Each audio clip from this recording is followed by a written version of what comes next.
मेरा इस वीडियो बनाने का उद्देश्य ये नहीं था कि आप लोगों ने लाइसेंस नहीं बनाने चाहिए, ठीक है।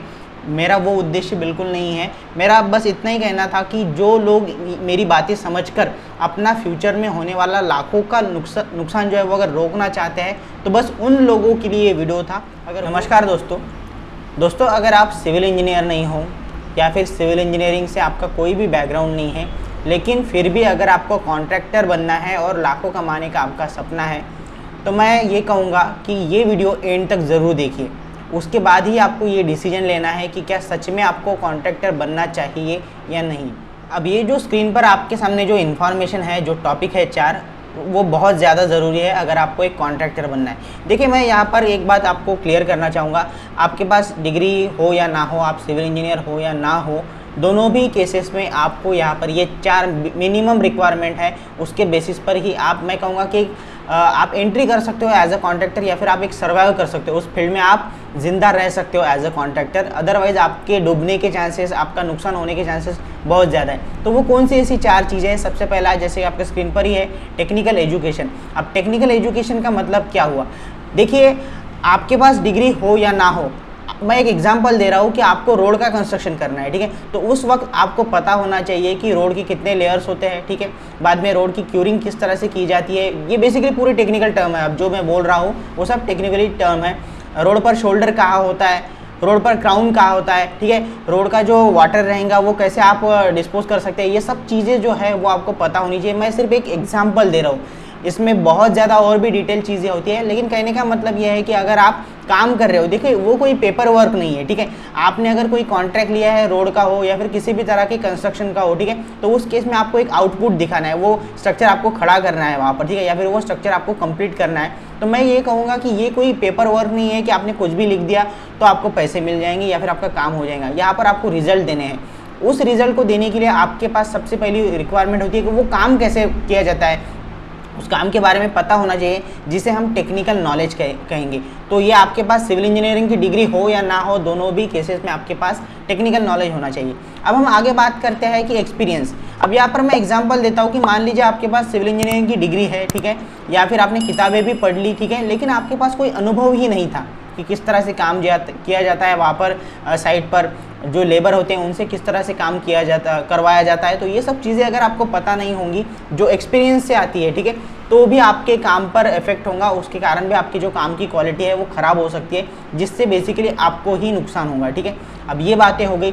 अब दोनों भी बातों में मैं एक चीज़ यहाँ पर क्लियर कर दूँ कि अब तक हम सिर्फ नॉलेज की बात कर रहे थे, फिर वो चाहे टेक्निकल नॉलेज हो या फिर एक्सपीरियंस बेस्ड नॉलेज हो, ठीक है। अब इसमें एक बात, जैसे मैंने एग्जांपल तो दिए काम करने की, लेकिन यहाँ पर एक और बात है, काम तो आपको मतलब आपको घर बैठे डायरेक्टली काम तो नहीं दिया जाएगा कि चलो ठीक है आपके पास लाइसेंस है PWD का तो ये लीजिए काम हम आपको देते हैं। ऑब्वियसली नहीं, आपको टेंडर भरने होते हैं, कॉन्ट्रैक्ट के जो डॉक्यूमेंट्स होते हैं वो आपको सबमिट करने होते हैं। इसका मतलब ये हुआ, अगर आपके पास टेक्निकल नॉलेज और एक्सपीरियंस नहीं होगा सिविल इंजीनियरिंग का, तो आपको पता ही नहीं चलेगा कि जो एस्टिमेटेड कॉस्ट है वो सच में यहाँ पर वैलिड है या नहीं, या फिर ये मैं कहूँगा कि ओवर रेटेड है या फिर अंडर रेटेड है, ये सब चीज़ें आपको नहीं समझेंगी, ठीक है। तो उस केस में मतलब कहने की बात ये हो कि यहाँ पर आप काम शुरू भी नहीं कर रहे हैं, आपको सिर्फ टेंडर ही भरना है। उस वक्त भी अगर आपके पास टेक्निकल नॉलेज और एक्सपीरियंस नहीं होगा सिविल इंजीनियरिंग का, तो उस वक्त भी आप गलती कर सकते हो। अगर टेंडर भरते वक्त अगर आपने गलती कर दी या फिर किसी गलत टेंडर को आपने अप्लाई कर दिया, तो फिर आपका 100% नुकसान होने ही वाला है। इसीलिए आपके पास टेक्निकल नॉलेज और एक्सपीरियंस होना चाहिए सिविल इंजीनियरिंग का, तभी आप यहाँ पर एंटर कर सकते हो, ठीक है, तभी ये सब चीज़ें आपके फेवर में काम करेंगी। अब जो थर्ड बात है वो है फाइनेंशियल सपोर्ट। ये भी बात ज़रूरी है कि देखिए आपके पास, चलो मैं कहूँगा कि आपने टेक्निकल नॉलेज भी एक्वायर कर लिया, एक्सपीरियंस भी आपको कैसे आ गया, ठीक है, लेकिन पैसा कहाँ से आएगा? सो बेसिकली इस बिज़नेस के लिए मैं ये नहीं कहूँगा कि हज़ारों में पैसे लगते हैं। अगर आपको कॉन्ट्रैक्टरशिप करनी है तो उस केस में आपको लाखों में इन्वेस्ट करने पड़ेंगे। और जैसे कि मैंने अपने एक वीडियो में बताया था कि आपको गवर्नमेंट या फिर डिपार्टमेंट इनिशियली पैसे नहीं देते, सबसे पहले आपको ही 100% वहाँ पर इन्वेस्टमेंट करनी होती है। उसके बाद आपको विथ योर प्रॉफिट जो आपके पैसे हैं वो रिटर्न किए जाते हैं, ठीक है, इसका मतलब आपको विथ प्रॉफिट आपके पैसे मिल जाते हैं। तो यहाँ पर पैसा भी साथ में होना ज़रूरी है, ठीक है, ये एक बात होगी। अब लास्ट जो बात है, इससे मैं देखिए ये हो सकता है कुछ लोगों के लिए मैंडेटरी हो या ना हो, ठीक है, लेकिन ये भी बात बहुत ज़्यादा अफेक्ट करती है काम पर, वो होता है पॉलिटिकल सपोर्ट। अब अगर आपके पास पॉलिटिकल सपोर्ट ही नहीं है तो मे भी हो सकता है कि आपको कोई टेंडर मिले ही ना, ठीक है, और अगर मिल गया तो हो सकता है कि लोग आपको काम ही ना करने दें, ठीक है। ये सिचुएशन है, ये मैं प्रैक्टिकल सिचुएशन बता रहा हूँ। तो ये हो गई 4 चीज़ें। अब मैं आपको एक बात बता दूँ, चलो ठीक है, जो सिविल इंजीनियर है, जिनका सिविल इंजीनियरिंग का बैकग्राउंड है, ठीक है, वो सब लोग इन चारों भी पॉइंट को एक्वायर कर सकते हैं। आज न कल उनके पास टेक्निकल नॉलेज आ जाएगा, आज न कल उनके पास एक्सपीरियंस आ जाएगा, पैसे भी आ जाएंगे, और अगर उनकी कम्युनिकेशन अच्छी रही, सब कुछ चीज़ें अगर अच्छी रही तो उनके पास एक पॉलिटिकल सपोर्ट भी आ जाएगा। तो ये चारों भी चीज़ें सिविल इंजीनियर जो भी बैकग्राउंड से बिलोंग करता है, जो भी जिसके भी पास डिप्लोमा या फिर डिग्री है, उसके लिए चारों भी चीज़ें आसान है, मुश्किल नहीं है, ठीक है, सिविल इंजीनियर के लिए। लेकिन अब अगर मैं बात करूँ कि किसी के पास मान लीजिए डिग्री भी नहीं है, 10वीं या फिर 12वीं ही उनका एजुकेशन है, या फिर उनके पास कोई एजुकेशन ही नहीं है, तो क्या ये चीज़ें उनके लिए पॉसिबल है टेक्निकल नॉलेज एक्वायर करना? मैं खुद की बात कर रहा हूँ, मैं लोगों को हायर करने की बात नहीं कर रहा, ठीक है, मैं आप खुद की मान लीजिए, अगर मैं मेरे एग्जाम्पल दे रहा हूँ, मैं एग्जांपल दे रहा हूँ, हालांकि मेरा क्वालिफिकेशन डिप्लोमा प्लस डिग्री है, लेकिन मैं यहाँ पर एग्जांपल दे रहा हूँ। मान लीजिए मेरी सिर्फ 10वीं और 12वीं हुई है, अब मैं चाहता हूँ कि मुझे सिविल इंजीनियरिंग का नॉलेज लेना है, तो वो क्या 1-2 महीने में होने वाली चीज़ है, या फिर कोई क्रैश कोर्स लगाऊंगा और उसके बाद मुझे टेक्निकल नॉलेज मिल जाएगा? ये एक्सपीरियंस जो है वो क्या मुझे कुछ 1-2 दिन में मिल जाएगा? वो क्या कोई क्रैश कोर्स है कि कहीं पर गए, ऑनलाइन वीडियो देखे और उसके बाद ये एक्सपीरियंस मिल गया? बिल्कुल नहीं, ठीक है। आप देखिए, as a non technical person आप पैसा जमा कर सकते हैं, फाइनेंशियल सपोर्ट आप जमा कर सकते हैं, पॉलिटिकल सपोर्ट आप जमा कर सकते हैं, लेकिन पहली और दूसरी चीज़ that is technical knowledge and experience, ये आपको हमेशा तकलीफ देंगी ही देंगी, ठीक है। अब ये तो हुआ नॉन टेक्निकल लोगों का कि जिनका एजुकेशन कम है, ठीक है, लेकिन अब हम बात करते हैं कि जो इंजीनियर है लेकिन सिविल इंजीनियर नहीं है, अदर देन सिविल इंजीनियरिंग अगर कोई भी बंदा है तो उसमें भी यही बात होगी कि मान लीजिए आपने डिप्लोमा किया या फिर डिग्री किया, जो भी आपने किया है, मैं कहूँगा कि जो आपके 6 से 10 साल थे उसमें आपने, एग्जाम्पल दे रहा हूँ मैं, मैकेनिकल की स्टडी की, ठीक है। अब आप मैकेनिकल के स्टडी के बेसिस पर रोड का कंस्ट्रक्शन कैसे कर सकते हैं? ये कौन सा लॉजिक हुआ? एज ए इंजीनियर आप ही सोचिए, ये पॉसिबल नहीं है, ठीक है। इसमें एक हो सकता है कि आप में भी हो सकता है कि आपके कोई दोस्त हो या फिर रिश्तेदार हो, उनको आप पार्टनर बना सकते हो जो कि सिविल इंजीनियर है, ठीक है, उनके साथ काम कर सकते हो। लेकिन इसमें एक रिस्क है कि वो अब आपकी ज़रूरत बन चुका है, ठीक है, वो आपके लिए मोस्ट इंपॉर्टेंट फैक्टर बन चुका है आपके बिजनेस के लिए या फिर इस कॉन्ट्रैक्टरशिप के लिए। तो आप यहाँ पर सेल्फ एम्प्लॉयड हुए क्या? नहीं। आप यहाँ पर सेम खुद की जो फुलफिलमेंट है वो कर पा रहे हैं कि नहीं? आप दूसरों पर डिपेंड हो गए। तो मैं ये कहूँगा कि अगर आप नॉन टेक्निकल फील्ड से बिलोंग करते हो या फिर other than civil engineering field से अगर बिलोंग करते हो, तो भाई ये आसान नहीं है, ठीक है ना। PWD, ZP या फिर सिविल इंजीनियरिंग के कॉन्ट्रैक्ट के काम करना आसान नहीं है। ये 4 चीज़ें आपको संभालनी होंगी। अगर आपकी तैयारी है कि आप ये चारों भी चीज़ें संभाल सकते हो, आपके पास ये चारों भी चीज़ें हैं सिविल इंजीनियरिंग की डिग्री या फिर डिप्लोमा के बावजूद, ना होने के बावजूद, तो ही आप इस लाइसेंस को अप्लाई कीजिए और तो ही आप इस बिजनेस में एंटर हो सकते हैं। अदरवाइज आपका नुकसान मैं यहाँ पर लिख के दे रहा हूँ 100% होने वाला है। अब हो सकता है आप में से कुछ लोग या फिर आपके रिश्तेदार आपको ये कहेंगे या फिर आपके पहचान वाले आपको ये कहेंगे, ऐसा कुछ नहीं है, ये जो वीडियो में बातें बताई गई है ये फालतू की चीज़ें हैं, ये गलत इन्फॉर्मेशन है। हमारे XYZ अंकल है जिन्होंने डिग्री भी नहीं की, जो सिर्फ 10वीं पास है, उनके पास भी आज बड़े बड़े करोड़ों के कॉन्ट्रैक्ट हैं, ठीक है। ये भी आपको सुनने को मिल सकता है या फिर आपको देखने को भी मिल सकता है। अब मैं आपसे ये सवाल पूछता हूँ कि जो अभी सक्सेसफुल कॉन्ट्रैक्टर है जिनके पास एजुकेशन क्वालिफिकेशन नहीं है या फिर डिग्री नहीं है, वो उन्होंने स्टार्ट कब किया था? वो ज़माना कौन सा था या फिर वहाँ पर क्या सिचुएशन थी? उनके कॉम्पिटिटर कौन थे? अब मैं इसका आंसर आपको देता हूँ कि जो लोग आज आपको सक्सेसफुल दिख रहे हैं, जिनके पास किसी भी तरह की डिग्री या फिर डिप्लोमा नहीं है, उन लोगों ने तब स्टार्ट किया था जब उनकी कंपटीशन भी उन्हीं लोगों के साथ थी, मतलब सेम लेवल की कंपटीशन थी। आज क्या सिचुएशन है? मैं एक सिविल इंजीनियर हूँ और मैं सिविल इंजीनियरिंग की जितने भी स्टूडेंट हैं, जितने भी लोग हैं, उन सभी को मैं जानता हूँ। आज मैं आपको एक यहाँ पर चीज़ क्लियर करना चाहूँगा कि इतने ज़्यादा अनएम्प्लॉयड इंजीनियर है, उसमें भी सिविल इंजीनियर है, तो अब क्या आपको लगता है कि ये कंपटीशन सिर्फ नॉन टेक्निकल लोगों के साथ रही है? आज अगर आप लाइसेंस अप्लाई करने जाओगे, आपको दिखेगा कि आपके क्लासमेट ने भी लाइसेंस के लिए अप्लाई किया। बेसिकली मैं कहना चाहूँगा वो ज़माना था कि उस ज़माने में जो कंपटीशन थी वो नॉन टेक्निकल लोगों की थी, 10वीं वाला या फिर 12वीं वाला, इनमें वो कंपटीशन की थी। मैं एक बार क्लियर कर दूँ, मैं किसी एजुकेशन को यहाँ पर नीचा नहीं दिखा रहा, ठीक है, मैं सिर्फ यहाँ पर टेक्निकल बात कर रहा हूँ। लेकिन आज क्या कंपटीशन है? आज एक एमई स्ट्रक्चर वाला भी लाइसेंस निकाल रहा है। अब एमई स्ट्रक्चर वाले से डिप्लोमा वाले की कंपटीशन हो सकती है क्या? मैं नॉलेज वाइज बात कर रहा हूँ, ठीक है। वो अलग बात है कि उसने अगर स्ट्रक्चर वाले ने भी अगर मेहनत नहीं की होंगी तो वो तो कभी डिप्लोमा वाले को भी बीट नहीं कर सकता। लेकिन अगर सच में स्ट्रक्चरल वाला वहाँ पर होशियार है, टेक्निकली साउंड बंदा है, तो क्या वो डिप्लोमा वाले से आगे नहीं बढ़ेगा? ऑब्वियसली बढ़ेगा। अब देखिए दोस्तों, आज के टाइम में मैं कहूँगा 2017 के बाद ये सिचुएशन पूरी तरह से बदल चुकी है। आज एक ज़माना ऐसा था कि लोग चाहते कि थे कि सिर्फ हम गवर्नमेंट जॉब की तरफ ही भागे, ठीक है। लेकिन अब बिकॉज ऑफ अनएम्प्लॉयमेंट रेट कहे या फिर जो भी चेंजेस हुए हैं उसके वजह से अब लोग इस फील्ड में भी आ रहे हैं, ठीक है।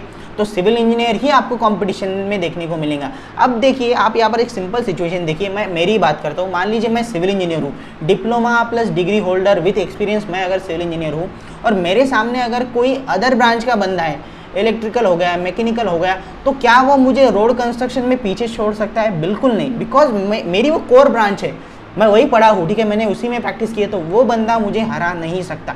ये आज की सिचुएशन है। सो मैं ये कहूँगा कि अगर आप उस कंपटीशन के लिए रेडी हो, अगर आप किसी अदर ब्रांच से आते हो या फिर आपका कोई भी सिविल इंजीनियरिंग का बैकग्राउंड नहीं है, आपका एजुकेशन भी नहीं है आपके पास, और आप ये बात कर रहे हो कि मैं मेरे पैसों के बेसिस पर और मेरे पॉलिटिकल सपोर्ट के बेसिस पर मैं सिविल इंजीनियर को हराऊंगा, तो ये बात अब पुरानी बातें हो चुकी है और इसको आपको भूल जाना ही सही रहेगा।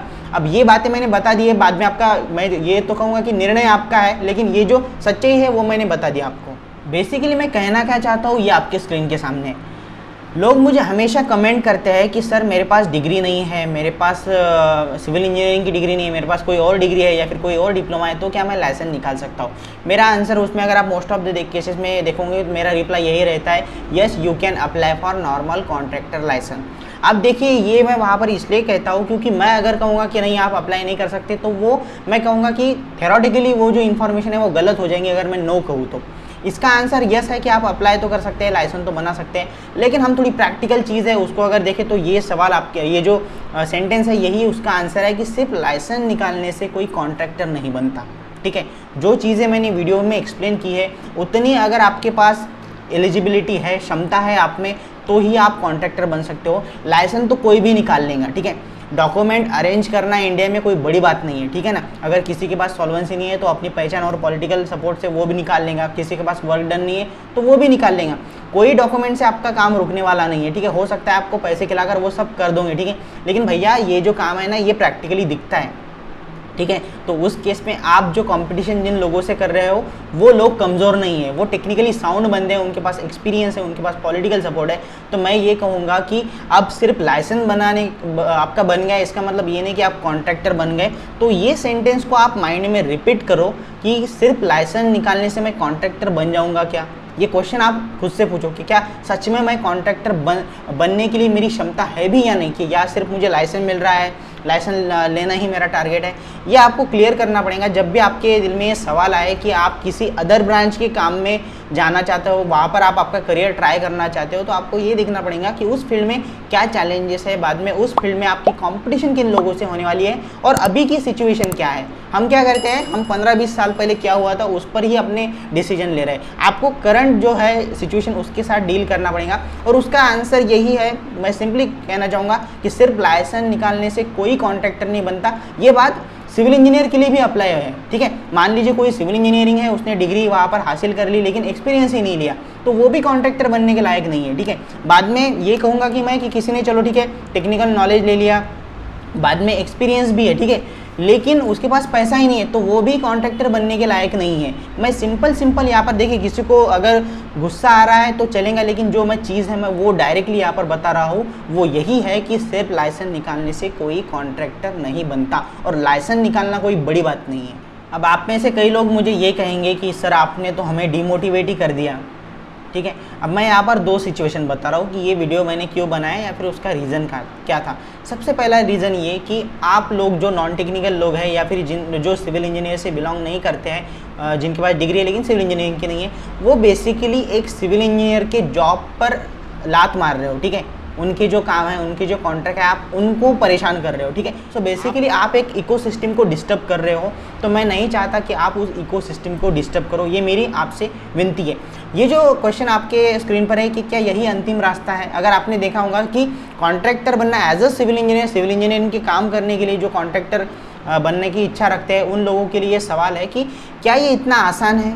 आप जो लाइसेंस बनाने के बाद तो बिल्कुल इतना तो आसान नहीं है आपके लिए। एक सिविल इंजीनियर के लिए ये सब कुछ आसान है, ठीक है, वो कर सकता है क्योंकि उसने वही पढ़ाई की है। तो अगर आप किसी अदर फील्ड से अगर बिलोंग करते हो तो क्या ये आपके लिए अंतिम रास्ता है? बिल्कुल नहीं, आपके पास कई और चांसेस है। और मैं हाईली रिकमेंड करूँगा कि अगर आपको कुछ नया करना ही है तो अपने ही फील्ड में करो। उसके दो फ़ायदे हैं। सबसे पहला फ़ायदा ये कि आप किसी और के पेट पर लात नहीं मारोगे, वो एक सोशल फ़ायदा हुआ, ठीक है। दूसरा फ़ायदा ये कि आपने जिस चीज़ में वहाँ पर नॉलेज हासिल किया है उसी में अगर काम करोगे तो मज़ा भी आएगा और फ़ायदा भी होगा। अब दोस्तों फाइनली इस वीडियो को एंड करते हुए मैं इतना ही कहना चाहूँगा कि देखिए लाइसेंस तो आपको मिल ही जाएगा, उसकी प्रोसीजर मैं आपको डिस्क्रिप्शन में दे दूंगा, वहाँ से आप लाइसेंस आपका बनवा लीजिए। लेकिन अगर आप उस 4 टॉपिक को अगर कवर नहीं कर पा रहे जो मैंने वीडियो में एक्सप्लेन किए तो उसके बाद आप कॉन्ट्रैक्टर बन जाओगे और आपका डूबना तय है, ठीक है। तो अब ये वीडियो देखने के बाद आपको सोचना है कि क्या सच में आपको उस लाइसेंस के लिए अप्लाई करना है या नहीं करना है। एक और बात बता दूं, लाइसेंस आपको फ्री में नहीं मिल रहा, ठीक है। लाइसेंस का खर्चा जो है कम से कम, मैं आज के डेट में बता रहा हूँ, कम से कम 30,000 रुपये खर्चा आएगा, ठीक है। फिर आप किधर से भी जाओ, ठीक है, वो उतना खर्चा आने ही वाला है डायरेक्टली और इनडायरेक्टली, ठीक है। 30,000 आपको कम से कम खर्चा होगा, ठीक है। तो फ्री में तो नहीं मिल रहा, ठीक है। तो अब देखिए ये आपके निर्णय रहेगा। मैं यहाँ पर किसी भी तरह का आपको फोर्स नहीं कर रहा। मेरा इस वीडियो बनाने का उद्देश्य ये नहीं था कि आप लोगों ने लाइसेंस नहीं बनाने चाहिए, ठीक है। मेरा वो उद्देश्य बिल्कुल नहीं है। मेरा बस इतना ही कहना था कि जो लोग मेरी बातें समझकर अपना फ्यूचर में होने वाला लाखों का नुकसान जो है वो अगर रोकना चाहते हैं तो बस उन लोगों के लिए ये वीडियो था। अगर वो लोग भी समझ जाए तो भी अच्छा है। तो प्लीज़ अगर इस वीडियो को आप ज़्यादा से ज़्यादा लोगों तक शेयर करोगे तो उन लोगों को भी ये रियलिटी पता चलेगी। आई होप कि आप लोगों को इस वीडियो से मदद होंगी। Thank you so much.